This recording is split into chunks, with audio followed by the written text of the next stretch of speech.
चमत्कार हुआ। मैं 50 साल के अपने जीवन के अनुभव में 11 चुनाव तो स्वयं लड़ा है और बहुत से चुनाव मैंने लड़ते हुए लोगों को देखा है। जनता को पहली बार लड़ते हुए देखा कि चुनाव में जनता लड़ रही थी।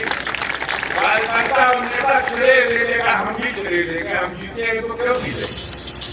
लेकिन सच्चाई यही है कि पानी अपने से नीचे से निकल रहा है।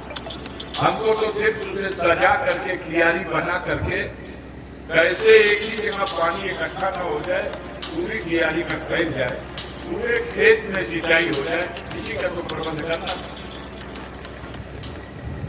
लोकतंत्र में जनता सबसे बड़ी ताकत।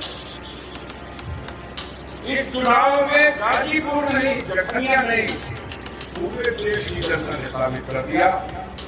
उन तानाशाहों की उन चुनौतियों को जनता ने स्वीकार करके मजबूर कर दिया। आज जनता ने उन लोगों को जिनके दिल का अरमान था कि मौका मिल जाए तो भारत के संविधान को हटा दे, उन लोगों को मजबूर कर दिया संविधान के सामने सजदा करने का, माथा टेकने का और सजदा करके सब शपथ लेना। ये जनता की ताकत थी। अगर 272 भी होती तो शायद संविधान को सजदा न किया गया होता, क्योंकि अपने बल से सरकार बन जाती। अब तो 275 भी नहीं है, सामान्य बहुमत भी नहीं है, 240 और 2 तिहाई बहुमत होती तब अरमान था कि बदल देंगे, जो 400 पार का नारा दिया गया। अब तो समीक्षाओं ने खंडन किया जा रहा। हम संविधान नहीं बदलना चाहते थे। अब जब 240 से बना गया भैया, उधर 390 के ऊपर जीता था ना। जनता लोकतंत्र में सबसे महान है और जनता ने लोकतंत्र की रक्षा के लिए जब संविधान आ रही तो वोट देने का अधिकार उठा रही।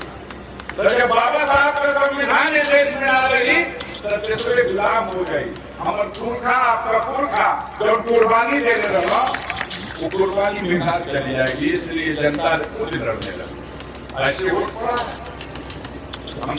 हमें तो याद है, हम 2004 में सपा बसपा के गठबंधन से लड़े थे, तब भी 1,15,000 वोट थोड़ी मिला। 1,15,000 वोट कन्या विधानसभा ने दिया। उस क्षेत्र से दिया है जहां प्रत्याशी था, उस क्षेत्र से दिया है जहां दरोगा चुनाव लड़ रहे, तहसीलदार चुनाव लड़ रहे, थानेदार चुनाव लड़ रहा था, लेखपालों से लेकर हमारे प्रधानों को धमकाया जा रहा था, ब्लॉक प्रमुखों को मजबूर किया जा रहा, जनप्रतिनिधियों को, विद्यालय चलाने वाले प्रबंधकों को, प्रिंसिपलों को तो आज मान्यता मानना हो गई, तो आज सेंटरवा कैंसिल हो जाएगी। ये बेईमान सत्ता की ताकत के नशे में थे। पैसा बांटे, दारू बांटे, सारी बांटे आने वाले बांटे बताओ। उसके बाद लोकतंत्र में इस महान जनता ने फैसला दे दिया। बड़ा घमंड था, बड़ा गुरूर था कि हम जनता को धोखा दे देंगे, हम अपने भौकाल के बल पर जनता के अरमानों को कुचल देंगे। जिसने वोट नहीं किया इस बार, ये चुनाव था कि एक सैलाब था जिसने बड़े बड़े तूफान की चट्टानों को बहा दिया। किसने वोट नहीं दिया? समाजवादियों ने तो अपना जीवन मरण का चुनाव बना दिया। लेकिन समाजवादियों के साथ साथ ओबीसी के हर जाति के लोगों ने वोट दिया। कुशवाहों ने वोट नहीं दिया, कि राजभरों ने वोट नहीं दिया। क्या हमारा मंच की अध्यक्षता करने वाला ये शिवपूजन चौहान, हम अभी से पूछ रहे थे, चौहानों ने वोट नहीं दिया। किसने वोट नहीं दिया? लोहार ने, कुहार ने, गोड़ ने, खरवार ने, नाई ने, धोबी ने, सबने वोट दिया। और चमत्कार तो तब हो गया जब बहुजन समाज पार्टी का आधार वोट, जिस आधार वोट को हमारे समाज भाई उन्होंने भी तमाम बंधनों को तोड़ करके बाबा साहब भीमराव अम्बेडकर के संविधान को बचाने के लिए, देश का लोकतंत्र बचाने के लिए साइकिल निशान का बटन दबा करके एक इतिहास बना दिया। यही तो उठाते थे हमारे मीडिया के भाई कि वो में गठबंधन रहुए, अब यार अंसारी जेकर रहुआ का गठबंधन रहुए ये बात क्या रहुए पूरा चुनाव पूछत रहे लोग हमारा कि तू तो बसपा के सेमूल से जीता था ये भैया काहे खर्चे से बस आ गया तो के काहे खर्चवट होता है भैया हम बसपा के सेमूल से जीतनी तो के काहे खर्चवट है बोला दवाई बता दी कौन दवाई लगेगा तो ठीक होगा।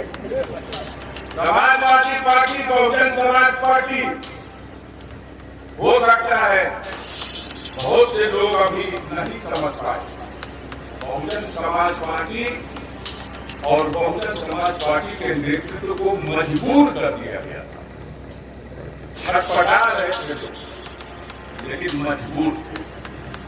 तो जब इतने मजबूर हो जाइएगा कि बाबा साहब के संविधान पर भी संकट आए तब आप जोखिम उठाने के लिए मैदान में नहीं उतरिएगा तो ये समाज कब तक आपको होता रहेगा, वो किनारा करेगा, रास्ता खोजेगा और उस रास्ते पे चल करके जहां भी उसे सुरक्षा मिलेगी, सम्मान मिलेगा, वहां वो समाज खड़ा हो जाएगी।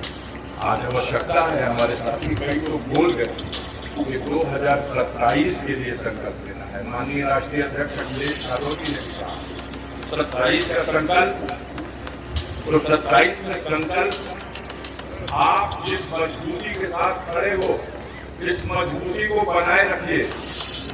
पूरा भाग तो जनता ने कर दिया। उत्तर प्रदेश में विधानसभा की 403 सीटें हैं।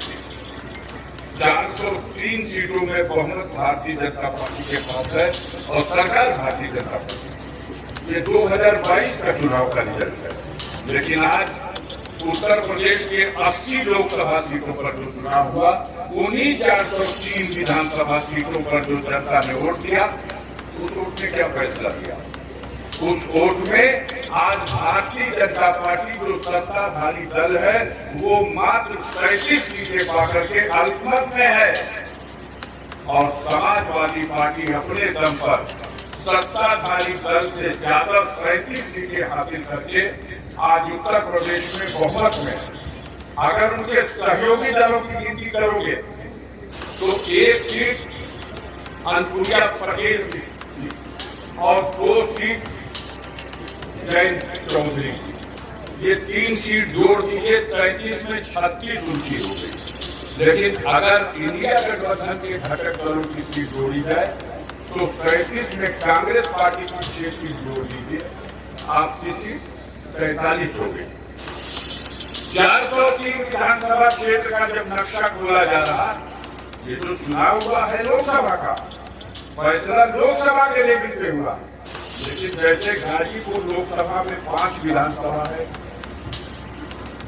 आपका जखनिया विधानसभा, सैदपुर विधानसभा, गाजीपुर सदर विधानसभा, जमानिया विधानसभा और गंगीपुर विधानसभा, 5 विधानसभा आप जीते। बलिया लोकसभा है, आप जीते हो, 5 विधानसभा है, लेकिन उसमें बैरिया विधानसभा, फेफड़ा विधानसभा, जहूराबाद विधानसभा, मोहम्मदाबाद विधानसभा, समाजवादी पार्टी 4 विधानसभा सीट जीती, 1 विधानसभा मात्र बलिया सदर में बीजेपी की जीती। उसी तरह से आप आइए घोसी, 5 विधानसभा, 5 की 5 समाजवादी पार्टी की। उसी तरह आ जाइए लालगंज, 5 सीटें आप जीत गए, आजमगढ़ 5 सीटें आप जीत गए, जौनपुर 5। ऐसे गिनती जो हो रही है पूरे प्रदेश के पैमाने पर 250 सीट, 400 में 250 सीट भाजपा आ रही है। तो आज तो वो सत्ता में बहुमत हो चुकी है। अब लड़ाई अंदर चल रही है। ये हार किसकी वजह से हुई? मंथन हो रहा। आरएसएस के प्रमुख जी भी निकल गए मंथन करने के, तो मंथन चल रहा है कैसे किया जाए। आखिर भगवान के नाम पर भी वोट मांगा गया कि नहीं मांगा गया? बोलिए। मंदिर के नाम पर वोट मांगा, भगवान के नाम पर वोट मांगा, काशी और मथुरा के नाम पर भी। लेकिन जनता ने नफरत का बीज बोने वालों को खारिज कर दिया। अपना मूड, अपना रुझान जनता का आ चुका है। मैं एक निवेदन करके अपनी बात को खत्म करना चाहता हूँ। समाजवादी पार्टी के साथियों की बड़ी जिम्मेदारी है, नेताओं की और जिम्मेदारी बढ़ गई। 27 की चुनौती की बात अगर करते हो तो अपना दिल बड़ा करना होगा। इंडिया गठबंधन बना, पीडीए का सूत्र या पीडीए का मंत्र जो माननीय राष्ट्रीय अध्यक्ष अखिलेश यादव जी ने दिया, उससे बिल्कुल साफ है। आप सीधे बहस करो समाज के कमजोर और गरीब और मेहनतकश लोगों के बीच में। माननीय अखिलेश यादव ने मानव कांशीराम के ही तो फॉर्मूले पर कहा है कि अगर हमारी ताकत होगी, हम सत्ता में होंगे तो हम जातिगत गणना करा देंगे, और अगर जातिगत गणना करा देंगे तो जिस जाति की जितनी संख्या है उसके हिसाब से उसको हिस्सा दे देंगे। बोले ये न्याय संगत है कि नहीं? जो पिछड़ी जातियों में, दलित भाइयों में, उनके समूहों को इकट्ठा करके जाति के नाम पर जो संगठन चलाने वाले लोग हैं, इनसे पूछो, इनसे कहो कि आप अपने नेताओं से पूछो कि भारतीय जनता पार्टी के लिए वोट मांगने आए हो तो भारतीय जनता पार्टी से ऐलान कराओ कि अगर उनकी सत्ता रही तो वो जातिगत जनगणना करा देंगे और जाति के हिसाब से हिस्सा दे देंगे। कभी वो तैयार नहीं होंगे। ये हौसला, ये दिल और ये हिम्मत समाजवादी पार्टी के राष्ट्रीय अध्यक्ष माननीय अखिलेश यादव जी ने दिखाई, और इस हिम्मत का साथ दिया है कांग्रेस पार्टी के राहुल गांधी ने और दोनों नौजवानों ने मिलकर ये तय कर दिया। भारतीय जनता पार्टी की सरकार नोट वोट के बैसाखी के सहारे से दिल्ली में बन गई, लेकिन देखो क्या हो रहा। आज कैदी हो गया। 543 संसद के सदस्य चुने गए, एक भी संसद सदस्य को सांसद पद की शपथ नहीं दिलाई गई। और हड़बड़ी और जल्दबाजी ये है कि प्रधानमंत्री अपनी शपथ ले लिए, परिषद का गठन करके मंत्रियों को शपथ दिला दी गई, लेकिन संविधान के अनुसार लोकसभा के अंदर खुद प्रधानमंत्री ने भी लोकसभा के सदस्य की अभी तक सदस्यता नहीं। अजीब बात है ये। एक बार बताया गया कि 13 तारीख को आप लोग आ जाइए, शपथ होना है।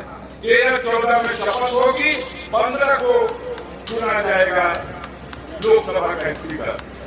फिर कहा गया नहीं, एक तरह की हो गई। अच्छा, तो अब तक तो 18 तारीख को आइए, 18 और 19 जून को शपथ दिलाई जाएगी और 20 तारीख को स्पीकर का चुनाव होगा। कहा गया ठीक है। फिर खबर आ गई 18, 19, 20 भी कैंसिल। आपका होगा भाई, तो 24 और 25 तारीख को आप लोग आइए। 24-25 में शपथ दिलाई जाएगी और 26 तारीख को स्पीकर का चुनाव होगा। कहीं न कहीं पानी मर रहा था ना। आज बलवेंद्र शपथ दिलावा अवध सदन में इस बार ऐसा मुठभेड़ होगा सदन के अंदर साथियों कि एक इतिहास बनेगा। उनकी संख्या अपने दम पर 240 और आपकी संख्या अपने दम पर इंडिया गठबंधन की 238, 1-2-3 का फर्क है। तो बोला मुठभेड़ हो जाए कि ना हो जाए। आई तो बैसाखी लगे हुए वहां, नीतीश कुमार की बैसाखी, ये कट्टर समाजवादी है। आचार्य नरेंद्र देव, जयप्रकाश नारायण और लोहिया क्रांति आई है। हो तो चंद्रबाबू नायडू वाली बैसाखी है, उसका नीचे से भाषण बहुत चिकना भाषण, वो पक्का पंथी है। कहां से इंटरनेट पंथियों के साथ में नर मानस संघर्ष कैसे? अब ये कब तक करेगा? इतनी सा करेगा नहीं तो मुठभेड़ में इंडिया गठबंधन उसे उतरा जनता बना दे दिया। इस संविधान का लोग ये लोग अपन सरकार ना चला, मनमानी ना हो पाई। जो किसानों के साथ जुड़ी, जो अत्याचार लगातार देश की जनता के साथ होता रहा, जो देश की संप्रदाय देश की जाती रही, दुर्भाग्य का विषय है देश की जनता को धोखा दिया जाता है कि हम तो विश्व गुरु बनने जा रहे हैं, और हमको शर्म आती है बताते हुए कि भारत जैसे विशाल देश में अपनी एक एयरलाइंस नहीं, एक एयरलाइंस नहीं। श्रीलंका इतना बड़ा ये सवाल रखा जाएगा, श्रीलंका के पास अपनी एयरलाइंस है, बांग्लादेश के पास अपनी एयरलाइंस है। जिस बांग्लादेश का जन्मदाता भारत है, 1971 में मुक्ति वाहिनी में श्रीमती इंदिरा गांधी जब प्रधानमंत्री थी तब से बांग्लादेश का वजूद हुआ है। उस बांग्लादेश में अपनी एयरलाइंस है, पाकिस्तान में अपनी एयरलाइंस है। हम विश्व गुरु हैं, हमने के पास एयरलाइंस नहीं थे। का बना रंगा कहल तकाब में तब बेच दे किसको बेचा? टाटा को बेच लिया। आपने इस देश का कबाड़ा निकाल दिया। अब देश की जनता बर्दाश्त करने वाली नहीं है साथियों। अभी तो निशाना 27 को बनाइए। मैं पूरे यकीन से कहना चाहता हूं, 27 को प्रदेश पे कब्जा करो, 27 में दिल्ली की सरकार गिर जाएगी, 28 नहीं देख पाएगी। अभी तो जोर कोर्ट से चलेगी, हो सकता है इस बीच में भी बैसाखी स्लिप हो जाए। नीचे करके मरमरा का पत्थर का फर्क है, कब स्लिप कर जाए होना है। मरम बाबा के मना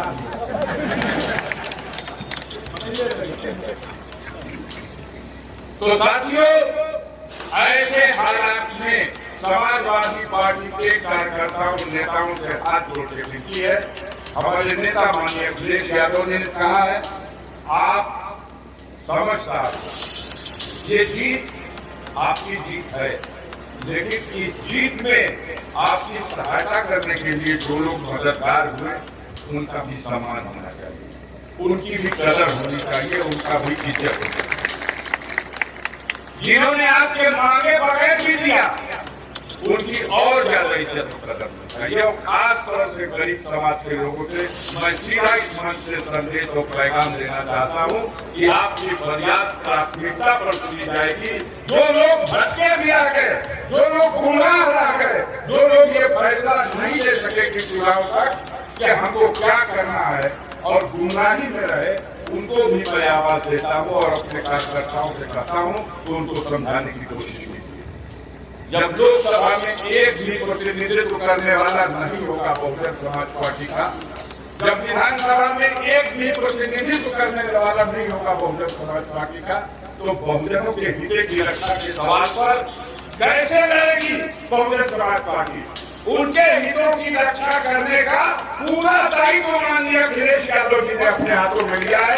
मैं गारंटी के साथ कहता हूँ, समाजवादी पार्टी और समाजवादी पार्टी के कार्यकर्ता आपको सम्मान भी देंगे और आपके हितों की रक्षा के लिए खड़े भी रहेंगे।